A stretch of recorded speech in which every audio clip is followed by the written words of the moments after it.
Hello friends, welcome to Creative Medicine. In this lecture, we will learn about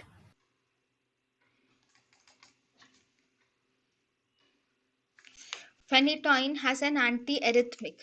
Phenytoin is actually belongs to class 1B drug and it is not used nowadays. Nowadays, phenytoin is mainly used as an anti-epileptic. It is not used as antiarrhythmic drug because of the presence of better options. Then the side effects of phenytoin are it can cause hypotension or it can also cause cardio depression is seen in phenytoin. Phenytoin in the past, not now, in the past, it is the drug of choice for digoxin induced arrhythmias. For digoxin induced arrhythmias, this phenytoin is the drug of choice in the past. And this is also less effective in ischemia, also.